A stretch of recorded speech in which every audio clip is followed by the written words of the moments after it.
All right, here we go. Good luck, you guys.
Hi, everyone. Thanks for joining us today for Visualizing Abolition with Joanne Barker, Kelly Lytle Hernández, and Maria Gaspar.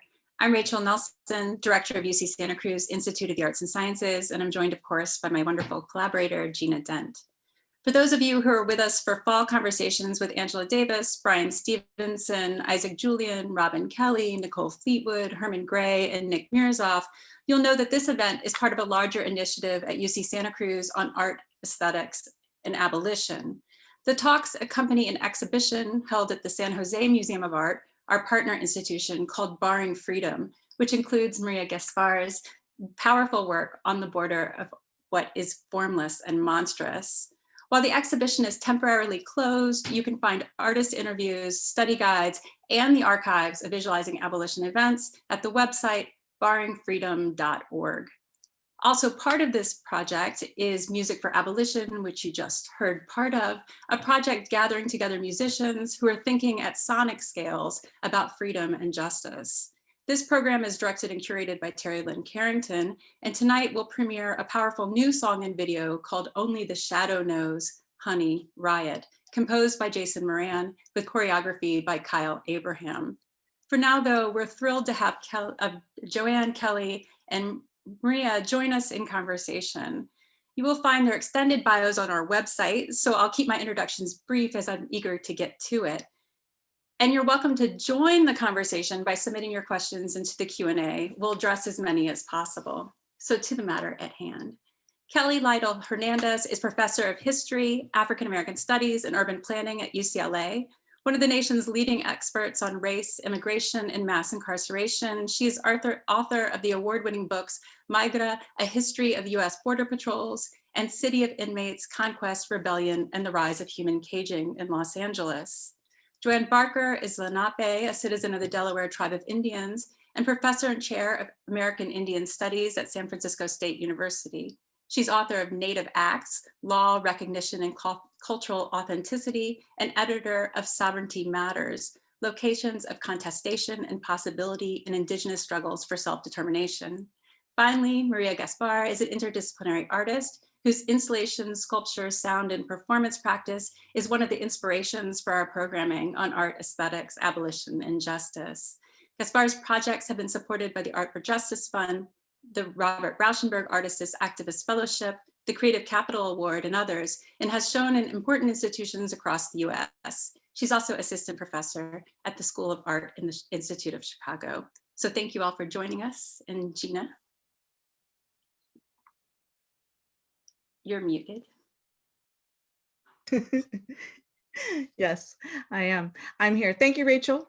It's great to be back. And it's wonderful to have this incredible panel with us today. I'm very excited about the conversation. And I just wanted to talk for a moment about this time that we're in. Here we are between Martin Luther King Day celebrations and a very unusual inauguration planned for tomorrow. And after a year of thinking very deeply as I think a country and maybe a world about humanity, about the globe, about the climate, about the culture, about history, and now increasingly about prisons and prison abolition. And that narrative around prison abolition has started to really take hold. And of course, we saw this as it emerged also through challenging police violence all of last year. But that narrative has sometimes been very narrow. We have learned to be able to understand the problem of mass incarceration, but generally through understanding a trajectory from slavery of African Americans to the current moment, and understanding prisons often through the categories that the system of prisons creates for us. So how do we think beyond these erasures of populations that are also over-incarcerated, that have also suffered? How do we also add conquest to our sense of history? How do we think about what we are inaugurating tomorrow? This is an opportunity today to think with activists, scholars, and artists who are taking on all of those questions and have been modeling for us in a really important way of engaging across constituencies, across populations, and across the border of the prison. So we're going to start today by inviting Kelly to give us her remarks, and I look forward to hearing what you have to say.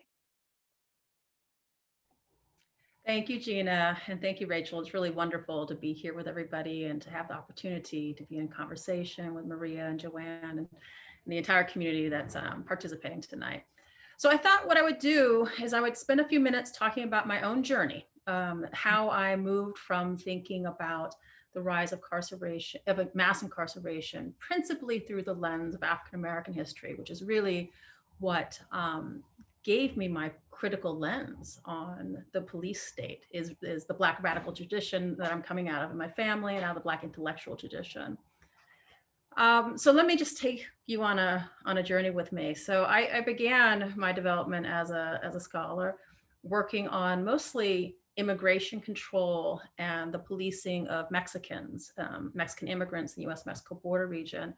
And that early scholarship led to the publication of my first book, Migra, A History of the US Border Patrol, which is really about how the rise of the second largest police force in the United States came to focus the vast majority of its resources, I mean, upwards of 90% of its resources, on policing one population, namely immigrants coming from south of the border. When I completed that book, which is a story of race and state violence across the 20th century, I wanted to turn and look at mass incarceration and its impact, disproportionate impact on African Americans, which we know from the literature to be clear. I thought it would be really great to tell that story as a young scholar with 2 young kids, not being able to leave Los Angeles all that easily. I wanted to look at my own hometown of LA, which I knew operated the largest jail system, if not in the United States, in the world. And so I dug into the archive, and going into the archive, a surprising set of stories were coming to me out of the archive. I was learning about the early formations of jails in the LA area, being around the criminalization, the policing, and the targeting of indigenous populations, namely the local Tongva Gabrielino population. I found in the archives were these surges of deportation and detention targeting Chinese immigrants and Mexican immigrants. I found in the archive surprising stories of, if you had gone to the local jails here in LA in the early 20th century, you would have found that nearly 100% of the people incarcerated would have been white men. That shocked me, right? Namely queer white men. I needed to understand where these really diverse stories of tactic and target were coming from. And it was very difficult for me. And it was in listening to radical indigenous scholars that it slowly began to come together, that what was weaving all of this together, which was joining the disjointed, was in fact settler colonialism. It was the form of colonization, of conquest, that's predicated upon native elimination to create a permanent and sexually reproductive white settler society on native lands.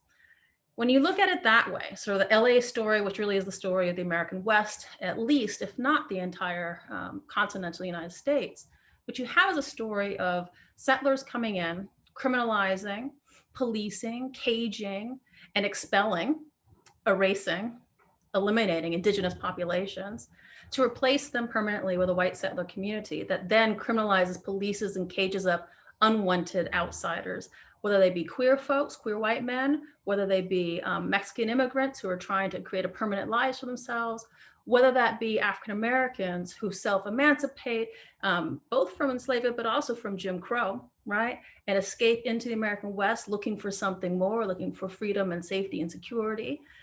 We too become highly policed in this settler society of the American West, that manifest destiny dream. So for me, coming to an understanding of conquest of settler colonialism was really critical to understanding the diversity of carceral tactics and targets here in California, in the American West. And I would guess that as we do more research across the continental United States, it's a story that is pressing for the entire nation.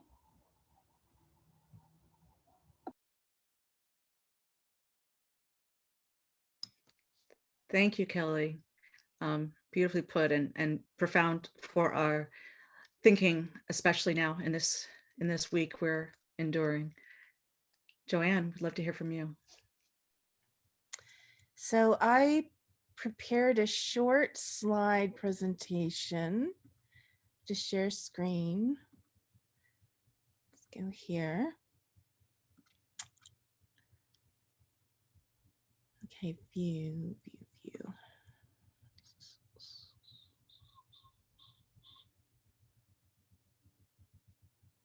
Normal? No. Outline view? Sorry. So oh, you're If good. you hit on the slideshow, yeah. Yeah, slideshow. There And then you Okay, all right. Eventually we will find it. So I just want to thank Gina and Rachel and all the others who have brought us together, and Kelly and Maria for sharing their work, and acknowledge that these days I live and work from the traditional territories of the Confederated Tribes of Lishan Ohlone.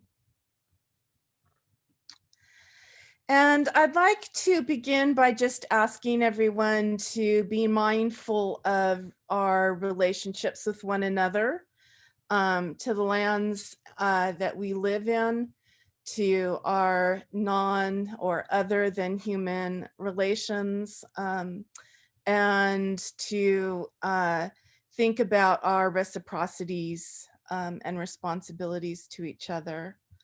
Okay. I also want to introduce or highlight and think about this term disproportionate, which is probably the most common term in any discussion of American Indian and Alaskan populations in relationship to the prison system in the US and Canada and probably elsewhere.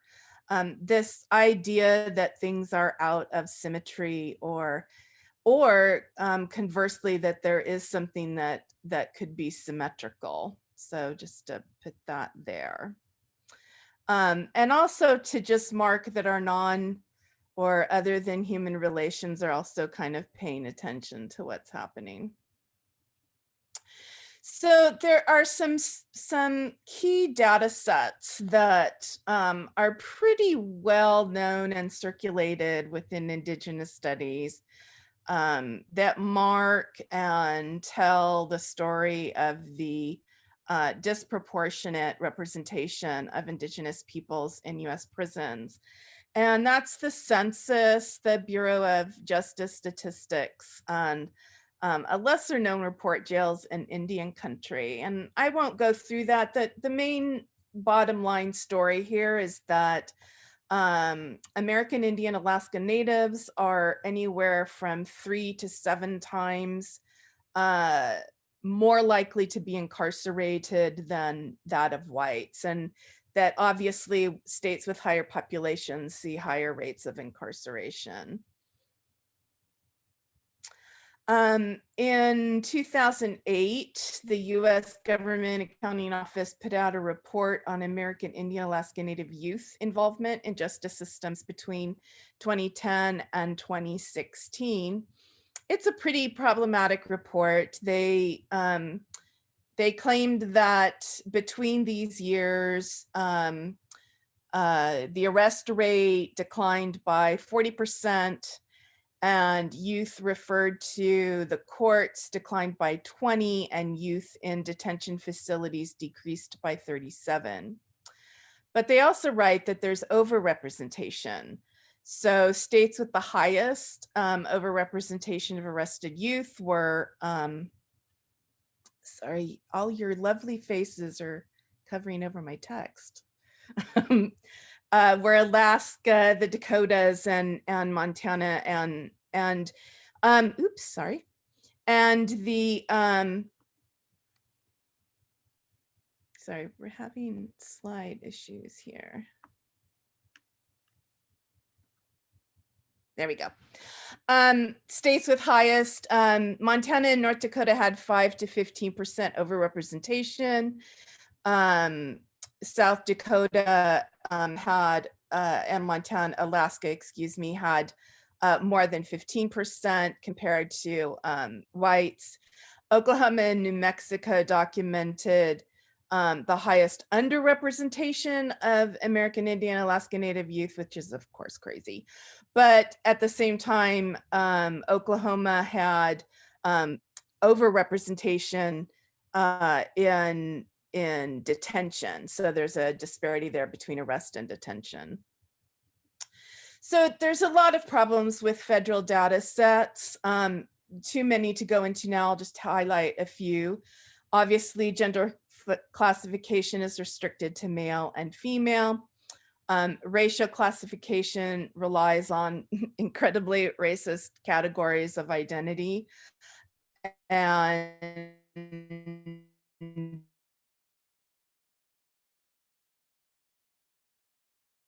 that come out of East Alaska Natives are often lumped into the category of other. When one or more, oh, am I still okay? I'm getting notices, okay. When one or more race is identified and that other race is white, American Indians can be counted in that category. And police often assign racial identity based on physical assessment at the time of arrest. So it's pretty complicated and part of the reason why some of the underrepresentation in Oklahoma is happening. Tribal affiliation is not identified. The US Census allows for it to be noted on the census, but in federal agency tracking of crime statistics, it's not paid attention to. The Department of Justice does not delineate tribal affiliation in their reports. They rely on the kind of generic categories of race. There's just an historic lack of cooperation between federal, state, and tribal agencies that is complicated and messy. And of course, many laws and executive orders require consultation between feds, the federal, state, and tribal governments that doesn't really happen. So the problem with all of this is that the data has a purpose, right? I mean, it doesn't just get circulated and used in benign ways. They get circulated and referenced and frame discussions at the federal and state level in ways that are really important. And yet at the same time, we sort of struggle, right, with the power of data to represent and visualize for us what the situation is. And so we tend to turn to data to do this imagining or representing the horror of Indigenous people in the US prison system. And I'm thinking of the sort of the way that the politic of this representation works with Michelle Alexander's very powerful statistic correlating mass incarceration and slavery rights, right? Sort of tracking that, and the visualization of that in Ava DuVernay's documentary 13th, and showing us what the experiences of Black men in particular are in prison. Or Sarah Deer's work in The Beginning and End of Rape, and her analysis of the 1 in 3 statistic that was first introduced in the 70s, in the mid 70s, and just has become kind of commonly accepted. And the way that many Indigenous activists, including Jordan Marie, brings 3 white horses Daniel's red hand across her face during the 2019 Boston Marathon, as a prayer for missing and murdered Indigenous women. So the ways that these statistics serve, right, as frames of reference, I think are really important. But I wonder how the expectations or presumptions about what is proportional and symmetrical sort of end up telling a story about the inevitability of Indigenous experiences of violence, arrest, and incarceration. So, of course, there are many types of erasures. The problems in data collection, reporting, and use serves the interests of a state that is, dedicated and founded on racial capitalism and imperialism. So it legitimates the criminalization of Indigenous people. There's a lot of people that are doing that work, Luana Ross and Heidi Stark. It disappears Indigenous people into carcerality and violence as sort of tragic victims of their own bad behavior. It turns our attention away from structures and relations of violence, land theft, resource contamination, sexual violence, and it delegitimates the viability of Indigenous governance and territorial rights, including rights over lands, waters, and resources, and all manner of cultural self-determination. So the data is important, and I wanted to end with a couple of questions.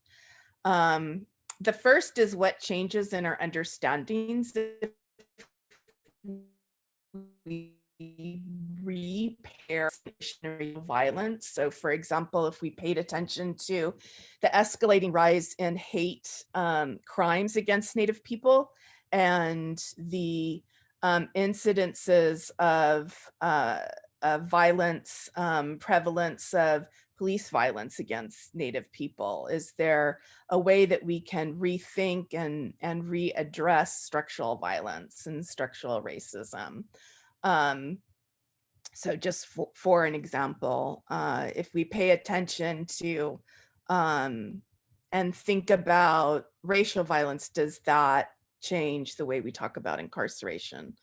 And then my other question is, what if we changed the point of reference to Indigenous governance? What does that open up about how we can visualize and re-narrate? And I think there are a lot of people doing it in many different ways. We have a lot of people organizing around this term data sovereignty. So the US Indigenous Data Sovereignty Network, the governance program at UFW, Sovereign Bodies Institute, that are working to develop skill sets within our communities to conceive, develop, design, track arrests and harassments and police violence, and to help that those reporting practices kind of serve the interests of Indigenous groups. So a lot of really important work. And then also, of course, to folks who are thinking about abolition and the end of prison and what that means. It's a big question because mass incarceration, imprisonment has always been a part of US Indian relationships, from the reservation system to boarding schools. I mean, the Indigenous criminality has informed policy from the beginning, but groups like Land Back, the Pueblo Action Alliance, and Yellowhead Institute are asking other types of questions about what it would mean to shift to Indigenous forms of governance in ways that I think are really interesting. And I think it opens up, you know, for reconceptualizing our histories and relationships with each other, to imagine other ways of being in the world, so that we actually take care of each other.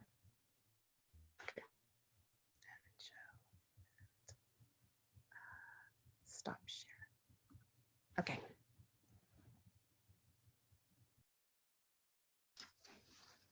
Thank you, Joanne. That was powerful and beautiful. And we're turning now to Maria. Okay, great. Go ahead and do my screen share. Yeah, thank you so much. So wonderful to follow up on Joanna's work and Kelly's work. Thank you so much for inviting me to be part of this conversation. The conversations that have been organized by you all have truly fed my spirit, especially right now.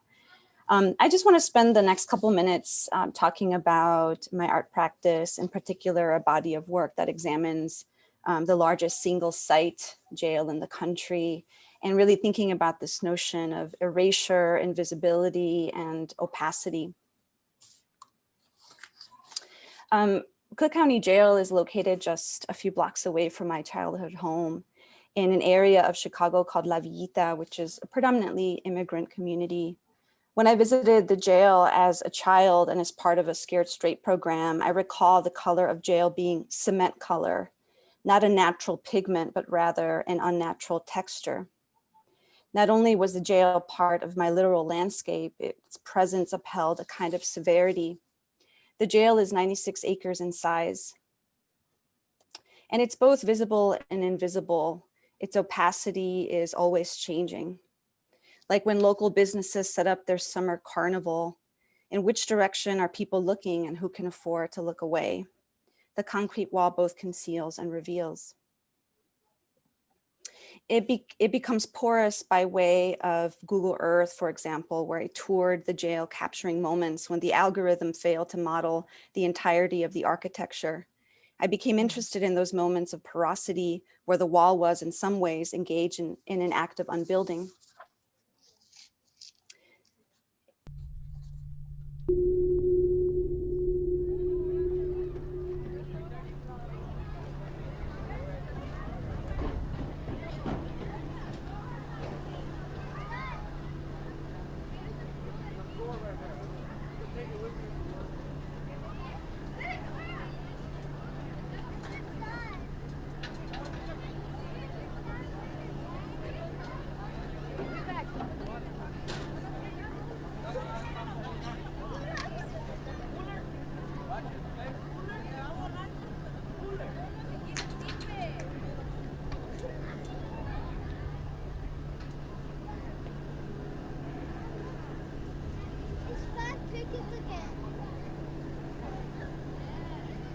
And on the border of what is formless and monstrous, which you just saw, which is part of the Barring Freedom show, you can experience a 5-channel sound and projected video installation where the viewer contends with the starkness of this divider while also examining the ecology of a place of confinement. The sounds that you heard are excerpts from sounds that I recorded from outside of the jail, and then recordings I did from inside of the jail, capturing the ventilation system or the echoey qualities of the jail and men's voices.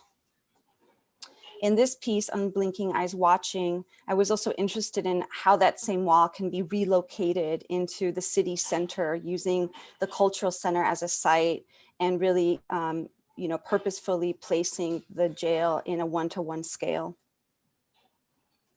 Since 2012, I've led a series of community art projects that have resulted in creative actions inside and outside these walls, including a project with young people where we power wash phrases and questions onto the jail's perimeter.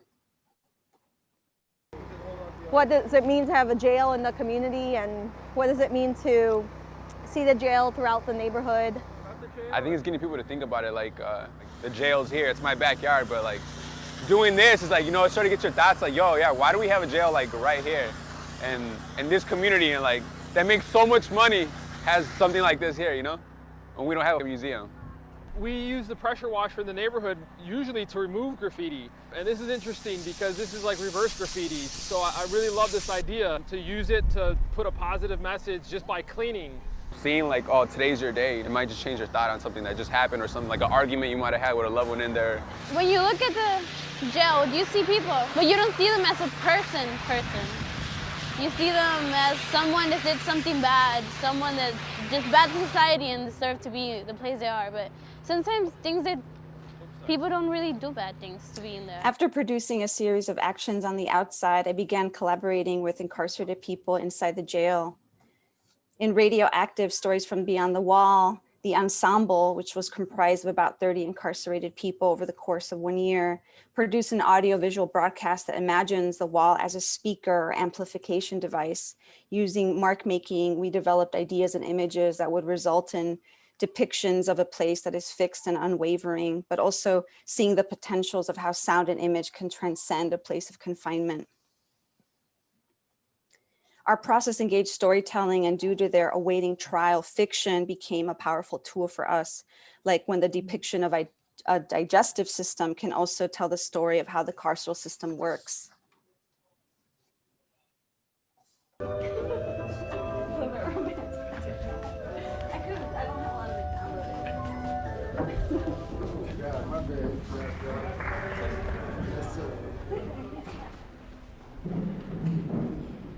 We're super excited to have this opportunity to share the work with all of you.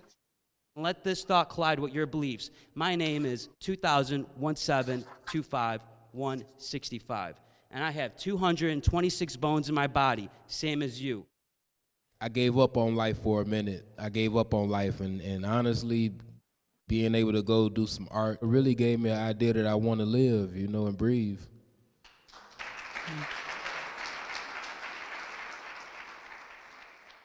I want you to take some deep breaths. Do you need a partner? Who needs a partner? Okay, eye contact. So I want you to try to do this in silence, and I want you to imagine that there's a couple of strings connecting from your eyes to their eyes.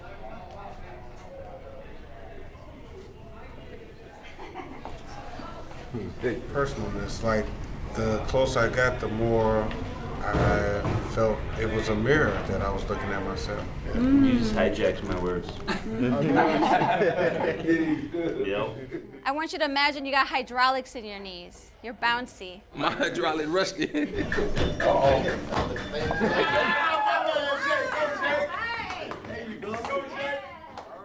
One always needs a little Chicago house music to, move around a little bit. That was part of our artistic process, was movement, sound, collaborating through dialogue, building, and also being playful. In this next short clip, I'll just show you what the collaborations also looked like. Not only did it include working with people that were currently incarcerated, but also working with people in sound production and video production to really bring our project together into a public space. I've been asking the subtle urge to purge and expound on 96, the chills brisk, speech with the list because my front tooth's chipped. But I must bring you out of your comfort zone as I brought me to this microphone with literature off the dome. I feel heavenly at home in the land of 96 acres. I sought myself and found my savior. I savored that flavor that now and later cut. Wow. This is WLPN LP Chicago, 105.5 FM. You're listening to Radioactive. Some of the men were released, and we were able to work together in post-production, including the sequencing of the images that they had produced, where they personified the interior parts of the jail, and then created narratives that were then projected, as well as broadcasted through the radio. So the project looked like this at the end, which had debuted a couple of days on the weekend, and many people brought chairs and sat and just contended with the wall, really kind of seeing it rather than making it invisible. I talked about my experience while I was incarcerated and giving people a chance, you know, just letting them see what the people on the inside on their day-to-day, on what they grow through and their experiences.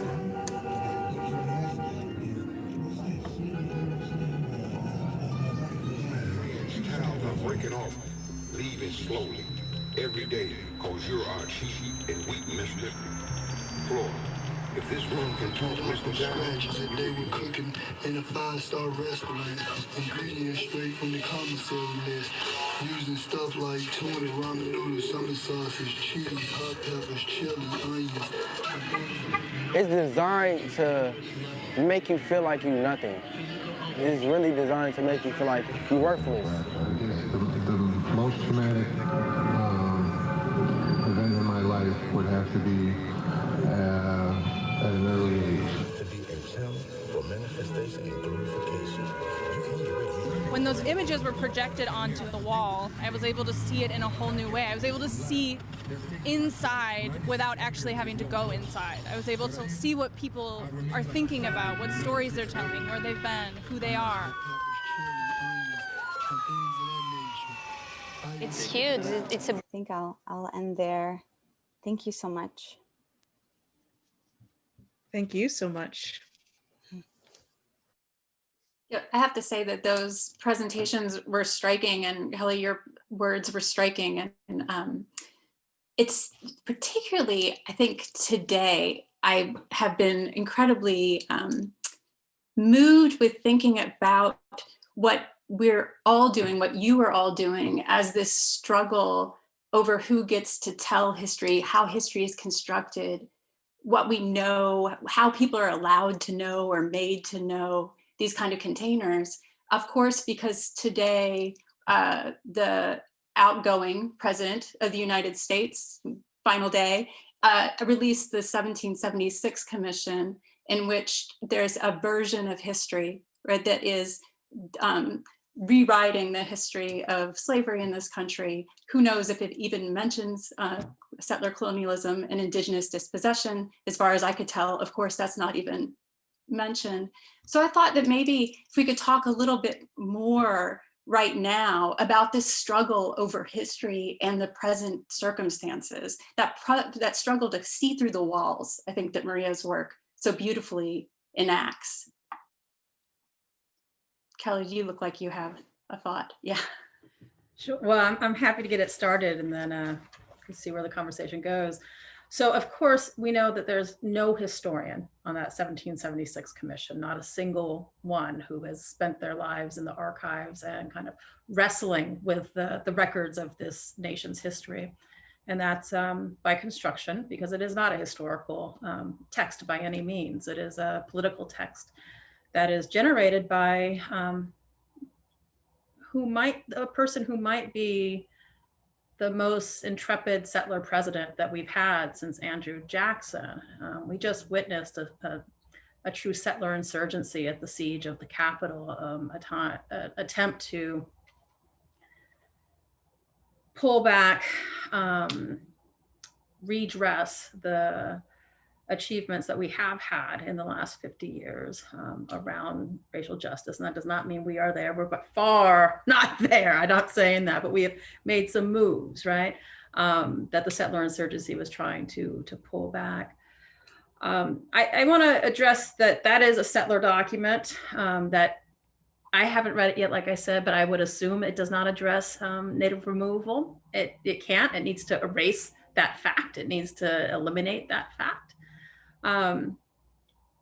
What I think is most important in these kinds of moments, though, is one, knowing our histories. But what I'm starting to see happen more and more and more that I find to be so exciting is that we're beginning with our histories, with our embodied histories, right? And then we're reaching across and we're learning one another's stories and we're beginning to pull them together. And that's where I think we get most frightening. When I, as a Black woman, am writing the stories of Mexican immigration, right? When Indigenous scholars are writing about Indigenous histories and enslavement and our relationships to one another and all the different forms of this. That's the kind of historical narratives that I want to kind of encourage in this abolitionist moment, that we have to be able to see this new future, this new way of being together. One part of the work that we need to do, I think, is to understand one another's stories, where we come from, how we got here, how we survived and how we thrived, and how we can begin to weave those stories together. So yes, there's a settler document that's circulating out there, but I think the far more important work that is like the conversation we're having here and the work that I'm seeing young scholars do more and more and more now on grounds of gender and sexuality and race and indigeneity, about how our stories are intersecting with one another, how they have constituted one another's stories, and how we can't understand our own selves without understanding and reaching across the aisle to understand one another and how we all got here together. So that's one piece of what frightens me is the settler history, but what excites me is the kind of work that we're doing together on the ground.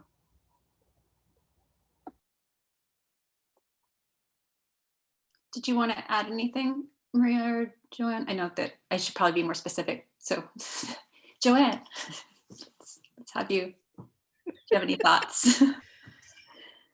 Yeah, just it's such a big question, right? Because I think one of the things for me that I think about every time I see these performances of violence, right?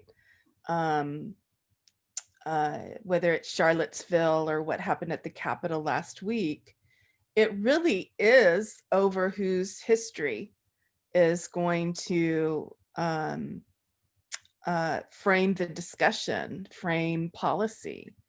And time again, the sort of quote unquote other side, the white supremacists are saying, you know, you don't matter in this, you know, your experiences don't matter.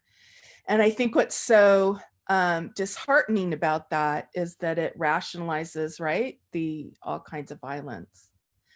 At the same time, just to draw from what Kelly is saying, what I think Maria is doing is that we're doing something very different with each other. And I think it really matters. It's like the Pueblo Action Alliance when they go up against fracking or sexual violence, right, in their territories.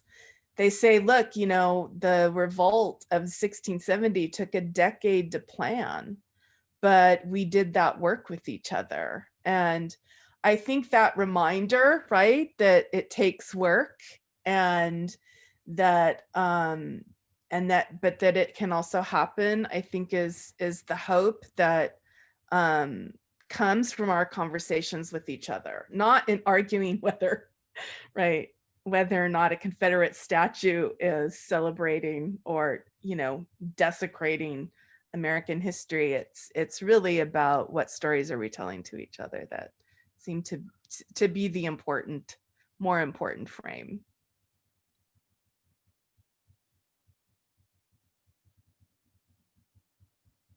Maria, I think that the wall, the porosity of the wall, I just keep coming back to that too, that there's the ways in which, because the ways in which you're telling the histories in the present too is you're allowing lots and lots of voices to come in, right? That you're not, who gets to contribute, I think is the one of the major interventions you're making. So do you want to talk about this?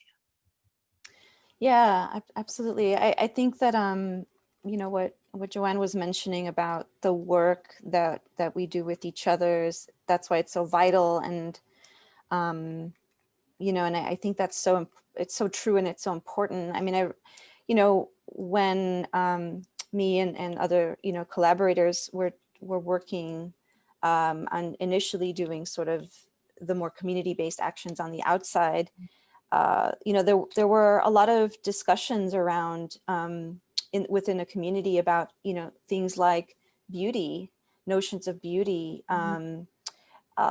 People had various kinds of positions around, you know, abolition. You know, many people didn't necessarily relate to that. Some people did. Some people were sort of in the middle, you know, and that process of kind of, through these actions, it became a kind of a space where we can kind of work through some of those, you know, issues and kind of think through the various kinds of connections we had to incarceration or distance we had to incarceration and how that sort of showed up in our conversations. And so I think that the kind of vitality of work is so important. And I mean, I think a lot about how community-based art practice is, you know, can really result in something that's generative by kind of putting that labor in that is difficult to, you know, it's often difficult to sort of manage, or it's always changing and it's growing and it changes directions, and being able to sort of move with it is also one of the difficulties to sort of navigate it, you know. I remember one of the participants from the project, one of the ensemble members, just thinking about storytelling. I mean, I remember him repeating the same story 5 or 6 times, and as a sort of cathartic experience of just having somebody listen to this trauma he experienced and knowing that it was getting recorded. Like there was something about that process of, you know, in a way, I mean, he himself was sort of, I don't know, historicizing his story. It was being put somewhere, and that really mattered. And we kept recording it was the same story, and it required us to, like, we had to keep going back to, we were supposed to end, but then we went like another additional 2 weeks because of his recording. But just thinking about the power of that, what it meant to be able to do that, really kind of taught me something about, you know, just the value of that, you know.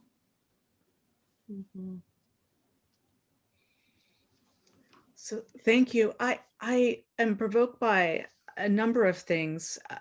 I was really struck when watching, Maria, some of your video, especially at those moments of tenderness, the dancing. It's so amazing for me to actually see the work that you've done, because those of us who do spend time sometimes visiting prisons or entering, we're often excluded from certain kinds of interactions. And of course, all of those actions are under surveillance. And so they're all contained in a certain way. And it made me think about the human and other animal scale that Joanne was asking us to think about as well. And so I think introducing that is very helpful. But I would love to hear a little bit more about this term that you invoked, opacity, Maria, because in thinking about Rachel's question and about the 1776 document, which I also have not reviewed, it's been one of the struggles, of course, at this time to pay attention to or read all of these things that are being issued. And I'm sure we all will get to it, but we also probably know a lot of what's in it. But what I'm interested in is this notion of opacity, especially when your exhibition and also the part that we saw where there were projections on the actual wall that people were then responding to were ways into thinking about what is made opaque, what is made clear, and the metaphors of opacity and clarity. And I'm particularly thinking about this because one of the struggles in doing anti-prison work and abolitionist work has always been our relationship to statistics. And of course, each of you has talked about that in a variety of ways. And so I think it's important for us to dive into that a little bit further, to try to think about, as Kelly was pointing out, you know, where you have to, or really what I've read in Kelly's book, you know, the different places you have to go in order to stitch together a story that doesn't repeat the story that you know is not right, but that gets told again and again. Or what Joanne was talking about in terms of the particular way in which in the jails in Indian country and the way in which the federal and the state data on prisoners are kept separate in such a way that allows us to ignore certain things at some moments or see certain things at other moments. Of course, your comment about the lack of tribal affiliations in the records is just one very important thing to underscore. But I really would love to hear all of you speak a bit about this question of what we can reveal and sort of how the revelatory moments of our struggle are often perceived as the ones where we can point to the number or the fact. And yet we're living, of course, in a time where I don't think that those of us who believe in abolition should be doubling down on this idea of facticity. So how are each of you handling that and thinking through that in this moment? Maybe just to be fair, because of how people have spoken in order, I would call on Kelly, but if you feel like you'd like to hand it off to someone else, fair enough. I'll go ahead and get started. I spent a lot of time with statistics and numbers and data and all of that. So at UCLA, I run a community-driven research project called $1 Million Hoods. And what we do at $1 Million Hoods is we collect up police and jail data from across Los Angeles County, but also the state of California. And we document, or we have documented, how much is being spent per neighborhood on incarceration here in Los Angeles. So in some neighborhoods, tens of millions of dollars have been spent over the last couple of years locking folks up, largely on health-related issues, DUIs, and drug possession. So this project began back in 2016, and we spent several years documenting the cost of incarceration, sort of the wasted public dollars, the expense of all of this, and the disproportionalities of who gets impacted by neighborhood and by race. And this work was really important for a couple of reasons. One, it was providing the data and the numbers to what we as community members already know. We know who's getting arrested because it's us, it's our neighbors, it's our loved ones. We know on what charges. We were working with community members to look at the data and analyze it, to query it, to come up with what we call sort of algorithms of freedom, right? Algorithms and equations of abolition. And that work was really important because it helped to move the dial as part of the movement here in Los Angeles, away from investing in jails and policing and toward investing in mental health services and housing, employment, education, all the institutions we know make us stronger. But also we've done a lot of work of working with community members and BIPOC students in data analysis and statistics so that we become the authors of our own stories. And that seemed really important for a long time because we go into meetings with the board of supervisors or the chief of police or somebody else, and grandmas from South Central could go toe to toe with them on the data and say, you're lying, your analysis is wrong. And let me tell you why it's wrong. I can tear your algorithm apart, right? Because I understand the data analytics. And that was important for a while. I don't think it's important anymore, right? It helped to push the conversation for a few years up until this summer. We've now transitioned, certainly here locally, into a new phase of the movement with that kind of facticity, that stripping back of the opacity of the algorithms is not as powerful as a tool. What we're now moving into doing is much more of testimony, oral histories, as Maria had talked about, the importance of recording our own stories and what has happened to us and by us, how we have thrived and survived against the edge of the knife of the state. And so it's a really interesting moment around data and facticity, I think, because we don't have to convince the mainstream anymore about the damages of policing and incarceration. But we do need to shape what comes next.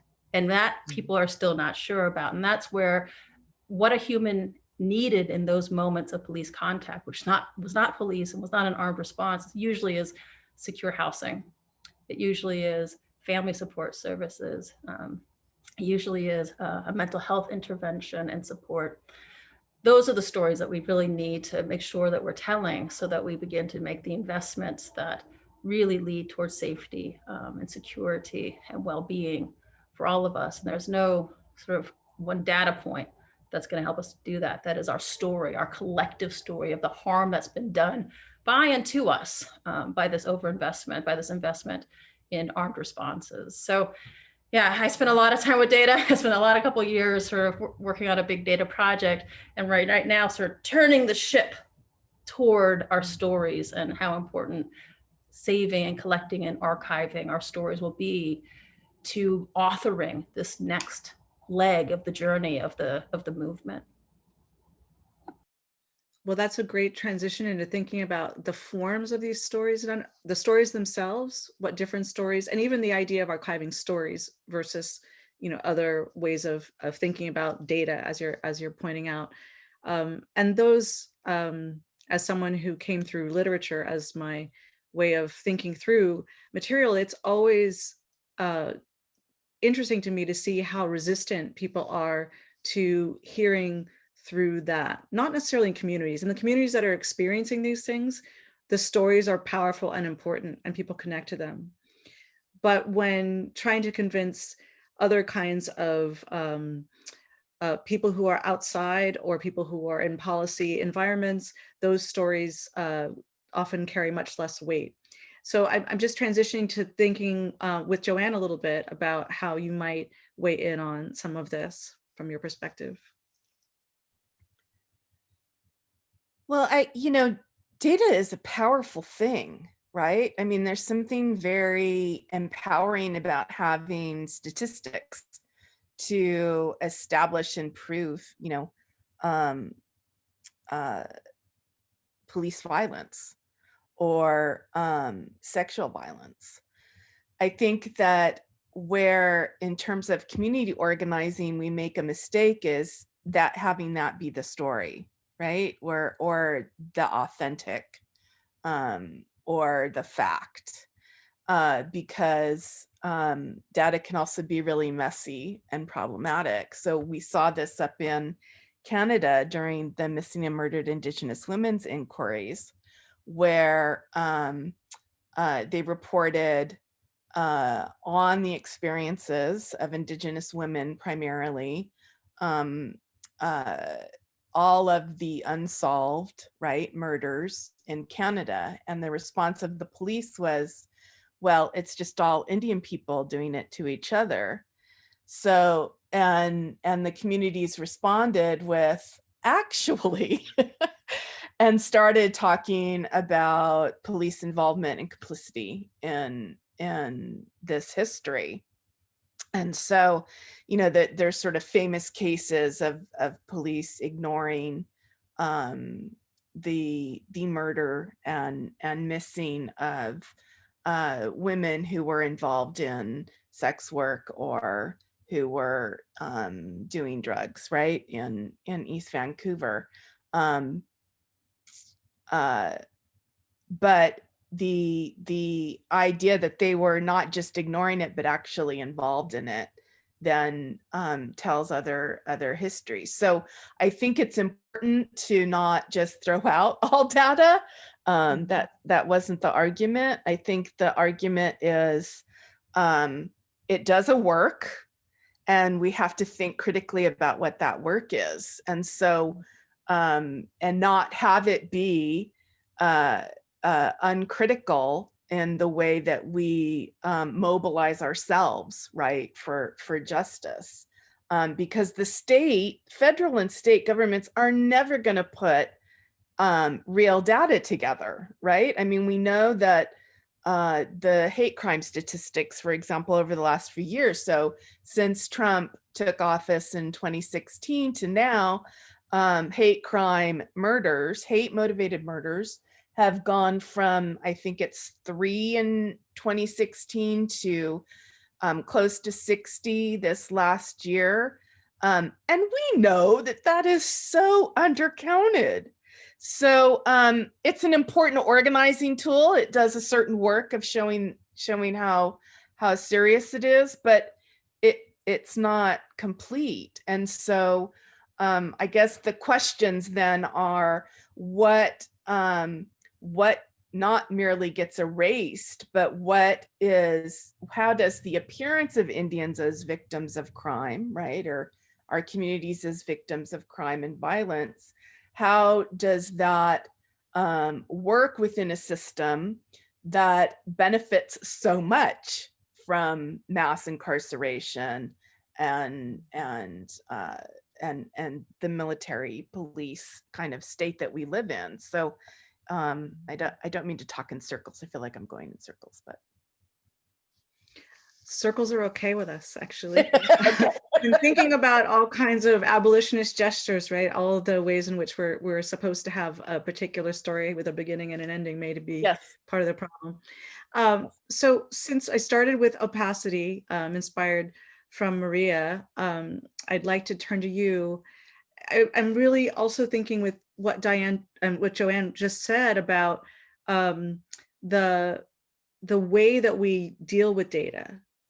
And it seems like your work, Maria, has opened up not only, how we ignore certain things and don't see or don't perceive, but also just the way that we then grapple with, and also how people inside grapple with, how in prison people are grappling with the data about them. So I just wonder if you want to talk about any of that. Yeah, I think as I was listening to folks' response, I was just sort of thinking like, wow, I don't deal with data at all, but I've been very influenced by Chicago's $1 million blocks, very much so. I mean, it really, and I often, when I talk about the project, I often talk about that project because it helps give people understanding of how to really shift that perspective and how to shift that narrative. So, as an artist, I'm really interested in, like where does data where does it not go, and I'm thinking so much, I'm also kind of a storyteller. So, but, I was thinking so much about one of the projects that one of the ensemble members did. And we asked the ensemble members to choose a material from like the inside of the jail. We were looking at like Avery Gordon's work and hauntings and ghosts. And this ensemble member chose the mirror, and he talked about how the mirror inside of the jail is doesn't give a reflection. It's old, it's scratched up. He can't see himself in that mirror.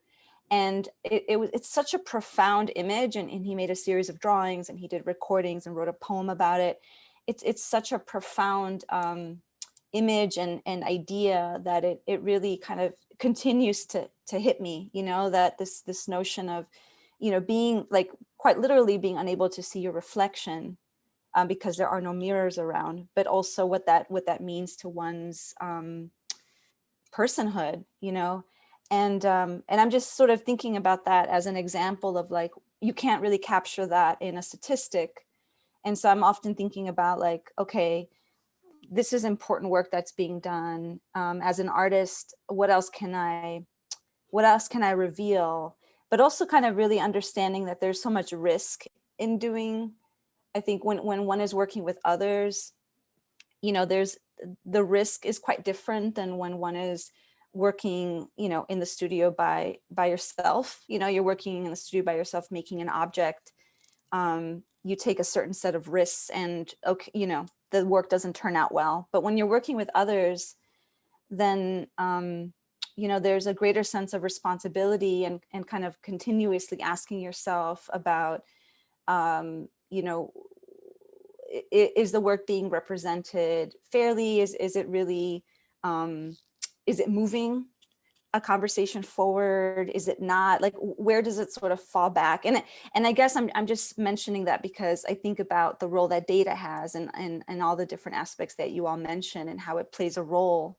And I do often think about, you know, how does art play a role in this larger conversation, and how does it like push things along? Because it's, you know, it exists in this sort of ambiguous, you know, kind of malleable space, which is also why I love to do it. But that how do we sort of move things along? Can I just say something really quick?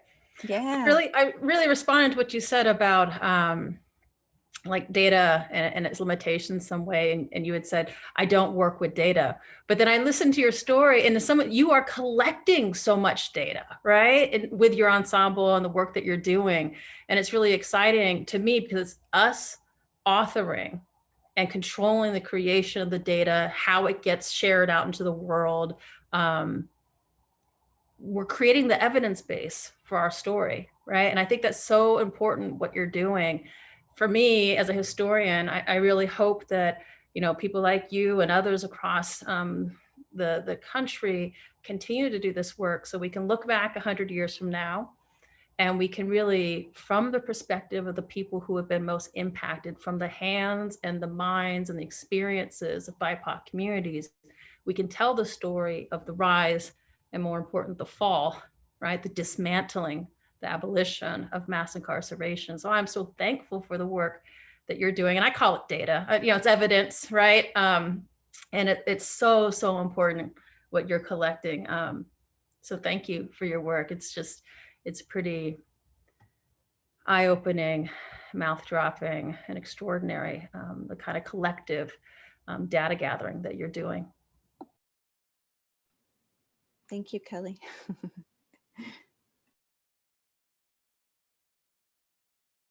So I have so many thoughts all together, because I mean, I think that one of my thoughts too is the importance that we switch what evidence is, what's considered data and what is considered evidence. That the point that seems to me to be the crux of it. Because this is whose voices get heard, what stories are told. But I actually want to mix into this because I'd love to hear more about this, because of course we know that archives are places that can control great power and great narratives, right? So I think that the work that everybody here is doing in changing what an archive is, does, and how it functions is something that we can talk a lot more about. But I also want to point out that, you know, we've had a couple questions, a couple kind of beautiful questions in the Q&A about settler colonialism and the narrative of how the narrative of settler colonialism from the past to the present, you know, is a different way than they've ever thought about prisons before, right? And that this is a kind of a terminology and a setup that we aren't always told. So I was interested in maybe us talking about that a little bit more, and then also talking about, I mean, I know this is something when we've had conversations before, we talked about the kind of gateway stories through which we understand the world we're living in, the prisons that we're, you know, that we live with and amongst, you know, that we move in and out of. So I think unpacking that a little bit more would be super helpful. Joanne, do you want to start? I just wanted to say, when the National Museum of the American Indian opened in, I think it was 96, one of the main installations was I don't even know how tall the walls are in there, but it was a full wall, quite large space, where the center was like a globe. And everything is black except for this white lettering. And over the center of the globe, it says, "We are the evidence." And then there were just hundreds of names of tribal communities over the wall. And I thought that was such a powerful statement. I spent quite a lot of time just sitting there thinking about in a museum, right, where evidence and is often the objects or data, right, to sort of shift that and suggest that we are our own histories, right? Like we're the evidence of how history matters and where it goes. And so I just wanted to share that story and recommend you all check out that installation. I don't know if they still have the pages up on the museum site, but it's really quite stunning. Yeah.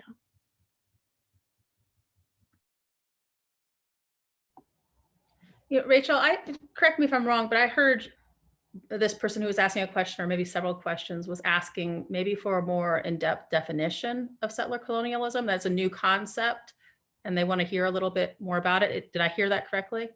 Yes, I think that really giving more of an understanding of this, just not just as a moment in history, but a continuum too. So giving that, if you want to help us think about that a little bit more. Oh, I'd be happy to start, and then let's throw it around, because this is such a complex conceptual tool that many of us are using. So for me, the way that I enter settler colonialism is thinking about there are different forms of European colonization that shaped the making of the modern world, right? One form of colonization was that Europeans, mostly Europeans, went all over looking for resources to extract, right? And so that's resource extraction. That's one form. Another form is of colonization, where they go around looking for laboring populations to dominate and control, right? And these are often overlapping. And a third form is the settler form of colonization, where the principal motivation is to go to a new space, to clear out the native and indigenous populations, and to establish a new white, racially exclusive, sexually, internally reproductive settler community. So in this literature, Patrick Wolfe, Audra Simpson, many other extraordinary scholars that people should look to, you really have the creation of a new society that's predicated upon the elimination, erasure, removal of native and indigenous communities. But it's really important here to note that two things. One, that erasure happens in a multitude of ways, right? That occupation can be genocidal, but it's not necessarily genocidal. That Joanne had spoken earlier about boarding schools is one way of accomplishing a form of erasure. Denying people access to their language is another form of erasure. Reservations is another form of erasure. It can be expressed in a multitude of ways. But second, the thing about the settler community is that it imagines permanently remaining in this place. It is an ongoing occupation. The colonization did not the conquest did not happen in the past and then stop. It continues to this moment. It infiltrates, it shapes all of our cultures and our institutions. And so that's what makes us a settler society, is that we're here in the United States, namely, especially in the American West, right? That vision that we've had about manifest destiny that all of us learn about in 4th grade or 5th grade or 11th grade, that is a story of removal. If you go back to that famous Thomas Gast painting, which we're ever doing visualizations here, that's the ultimate visualization of settler colonialism, of the white lady liberty coming in from the east and banishing into darkness all native and indigenous peoples, and not a black face being brought into the screen at all. No brown folks being welcomed in, no Asian immigrants being welcomed in. It is sort of a very insular, racially exclusive, sexually, internally reproductive, heteronormative community. So for me, that's what the white settler community is, the white settler state is, and how it comes out of this form of settler colonialism. That doesn't mean that resource extraction and labor profiteering, right, enslavement, chattel enslavement in particular, are not part of the settler society. It's just that the original motivating factor was really about this city on a hill, right? This story of permanent replacement. So that's how I understand it. But settler colonialism is a highly debated concept and tool. A lot of people come at it in different ways. And I'm really curious to hear how other folks are working with it.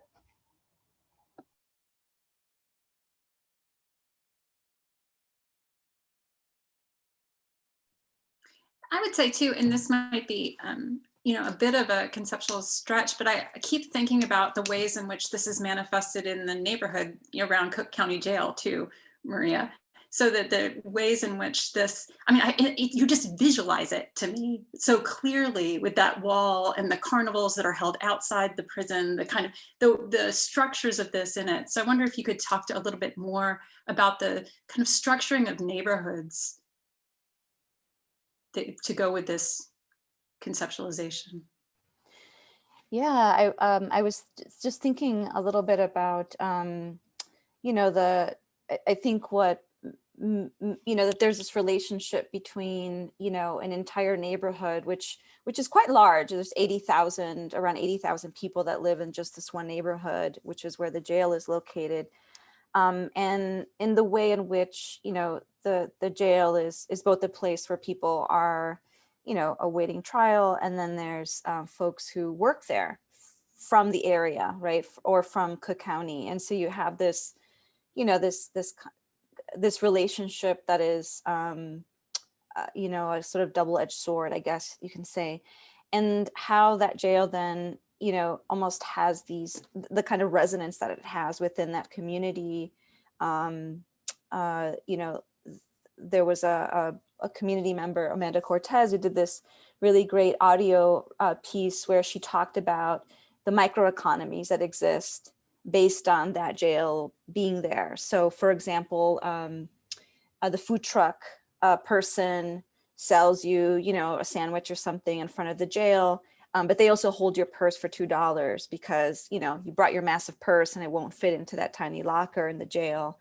Or the fact that, there aren't a lot of food options besides like Popeye's chicken on the corner. You have to walk 2 blocks to get to the nice taqueria, right? Like to have tamales or something.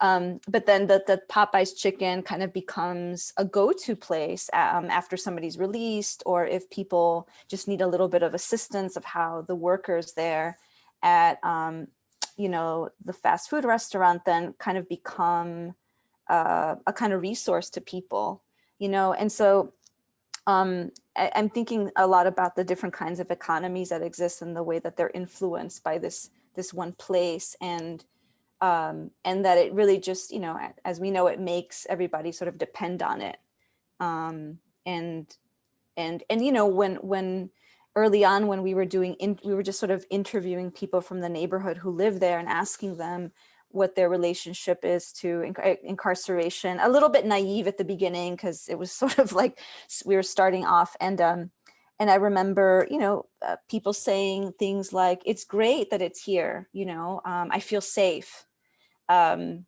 other people saying that they felt, completely opposite. And so, I think that there's always this sort of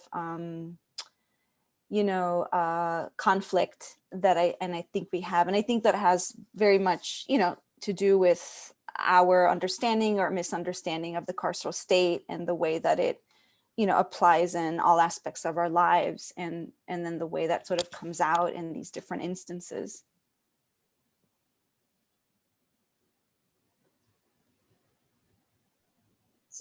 I want to thank you all. I feel like we're just getting geared up, and now we're going to have to wind down a little. And it suddenly occurred to me that we should check on some of what's going on in the Q&A. And so I'm not going to be able to read individual questions, but I'm just going to try to touch on some of what I see there, and see who would like to weigh in. And a lot of it is follow up of what we've been talking about.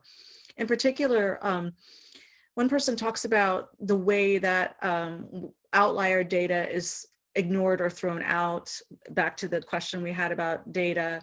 And so the question is, how do we look at this invisible data, or at the very least, get information back into the conversation?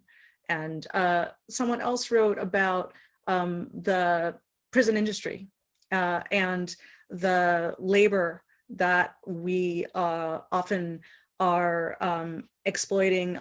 Especially those of us who work in universities have been part of the struggle against Sodexo and others that have been providing food and other supplies for universities, and developing campaigns where people become aware of that kind of work.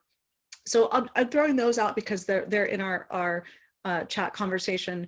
But a last provocation I would throw to each of you to give you some time to reflect as we turn to closing is to think about also why this kind of conversation, which I feel is very subtle and tender and exploratory, feels very much like the opposite of what we've been hearing in the news and what's been covered, and so much of the what we heard around the insurrection with the kind of claims of my right to this and the kind of certitude about things. And I just would love for us to talk a little bit about those kinds of certitude and what they might mean for us. But also I'm asking you all to transition to thinking about on our way to ending tonight, what things that we can continue to do and do more of that will allow this to feel like a joyful and engaging and central practice.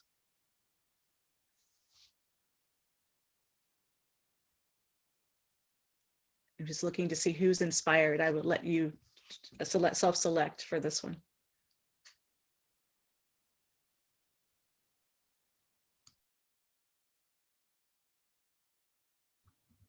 Can you restate the first part of your question?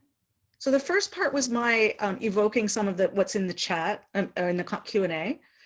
So the first part was really about, one question was about just what's not making it into the archive. Of course, Kelly has written profoundly about this. Joanne, you talked about just your reference, even the one I remember most right now is just the lack of tribal affiliation in a record, right? So there's so many things that are intentionally omitted, erased, destroyed in our records. And so there's a question about that, how we quote, look at, this is directly from the question, how do we look at this invisible data? And I think some of you you've been talking about this, but I'm just sort of drawing it out again. And the other question connected to that disappeared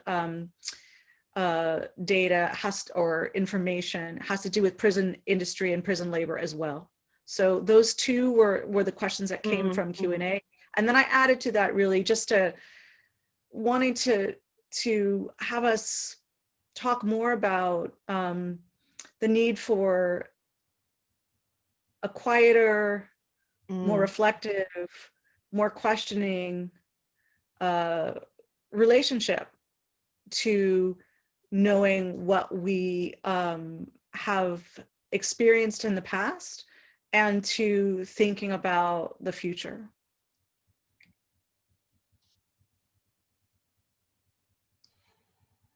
I've been thinking so much also in my teaching. I've been incorporating more poetry these days, you know, and I'm not a poet, but I often think so much about the poetics of a place or you know, the poetics of our actions. And, you know, so much around Audre Lorde's work and, you know, in her piece, the transformation of silence into action, or poetry is not a luxury, is maybe something that I go to often, because I think so much about how, at least in my experience, or you know, being an immigrant woman and kind of my experience of being a racialized person, and thinking about how often, you know, I have seen or friends of mine have sort of thought about, you know, poetry or sort of creative, a creative life as being something that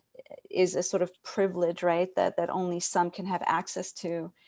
And when I was working with the ensemble, that is something that was also talked about, you know, that there was a sort of revelation around what creativity means and how creativity is a form of expression that everybody needs. We all need it. We all need to express ourselves. And if we can find a form that helps sort of articulate that, whatever that might be, right? Dancing, singing, making whatever, ceramics, but how really that is so important to our existence and us sort of working with one another.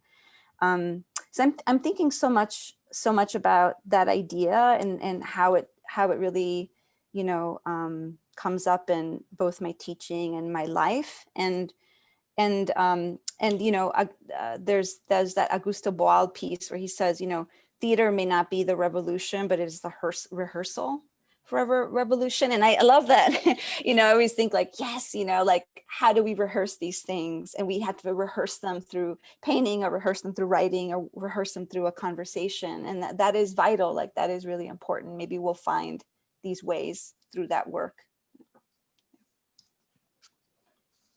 I keep thinking, Gina, when you were talking about Vine Deloria's work, and he talks about the fundamental kind of difference between indigenous and what we've been calling settler societies are this difference between rights and responsibilities.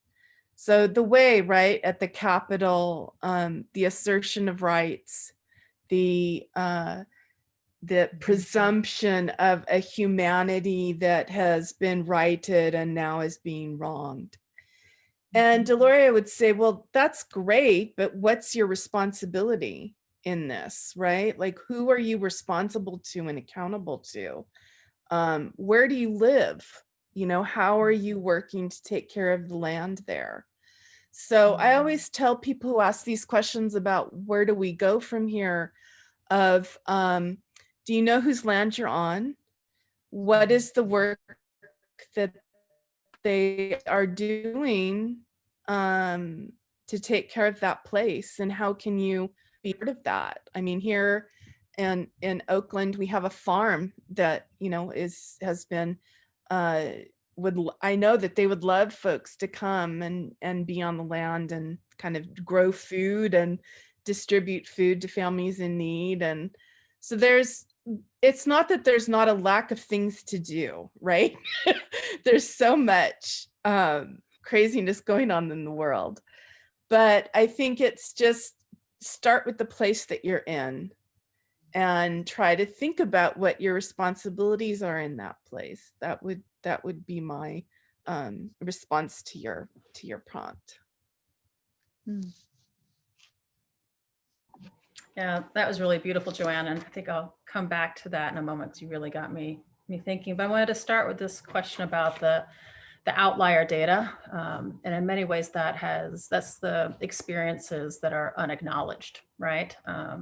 Namely by the state. So the state often wants to crunch numbers around budgets and surveillance. And, you know, we at Million Dollar Hoods have done a really good job, I think, of inverting that, turning it upon its head by empowering ourselves to then take that data back and analyze it for our own purposes and tools in our own ways. But what we're doing now also is, and this is, Maria, you made me think about this, is what we're calling archiving the age of mass incarceration. And we're collecting up all the records and the documents and the testimonies of what has occurred. And that includes how much you had to pay for someone to hold your purse so that you could go and visit and talk to your loved one. It includes the cars that have been impounded and taken from us. It includes the homes that we have lost. It includes the fines and the fees and the bail deposits. It includes the parents who have been deported and therefore the caretakers who have been taken away and what that's meant for all of us. So we're talking with our community members to say, what are all the things that haven't been calculated and counted in terms of the extraordinary toll of mass incarceration on our lives? And so for me, that's some of the outlier data that we're trying to gather up and bring together to create this really equation for reparations, certainly for the age of mass incarcerations, in terms of what we are due, what was stripped, how we were asset stripped for 50, 60 years through this one particular form that lays on top of Jim Crow, that lays on top of enslavement, that lays on top of dispossession, that lays on top of deportation. So that's part of what we're doing with the outlier data. at $1 Million Hoods is bringing it together and then pulling it into an equation. But I wanted to come back to what Joanne was saying. I think that, Joanne really opened us up so well. And it was something that I forgot to do, which is a land acknowledgement. That's really important work. So I'm speaking to everyone from Tongva, Gabrielino, Kish territories. And it's a really important initial, it's a beginning, it's an opening, right? For us to begin thinking about our accountabilities to this place and to the people in this place. It's also an opening to the possibilities when we think seriously about Indigenous sovereignty and what it means to the abolitionist dream and practice. So I thank you, Joanne, for really bringing that to the surface and beginning us with that. The last thing I think we need to be doing is talking about three things: investing in Black and BIPOC lives in ways that we have never done before in this country, sort of a overflowing of investment in education and health and well-being and entrepreneurship and employment and everything. So we got to invest. We got to divest, right? Certainly from the systems and structures that we know produce nothing but harm. So we got to invest, we got to divest, and we have to redress, right? So this is not just about what's happening right now. This is about the deep structures of settler colonialism and racial capitalism that have stripped our communities of assets across centuries. When I say assets, I mean, yes, money, right? I mean, labor profits, but I also mean that our family members have been taken from us century after century. Our bodies, our loved ones have been stolen in a variety of ways: removal, enslavement, deportation, and many, many more ways.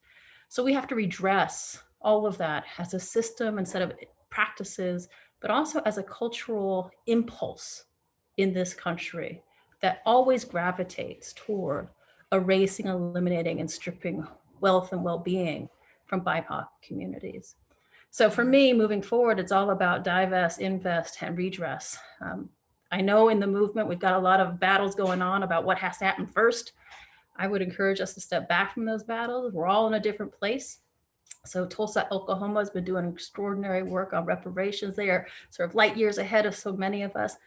I'm so excited to see the work and the conversations, these more gentle, slow, thoughtful conversations that Gina talked about around reparations. Invest and divest will come, right? In other places, people are really at the forefront of thinking about how we're going to seriously invest in Black children.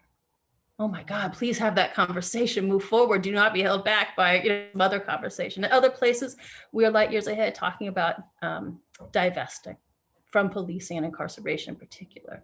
So we're all in different places. As long as we keep pushing, I think, on at least these 3 points, we'll be moving together toward this future that none of us is really clear about, how we're going to fully invest in one another and love one another and take care of one another. But if we keep moving together, I think we're in a better position to get there than if we're battling with each other about what tactic comes first.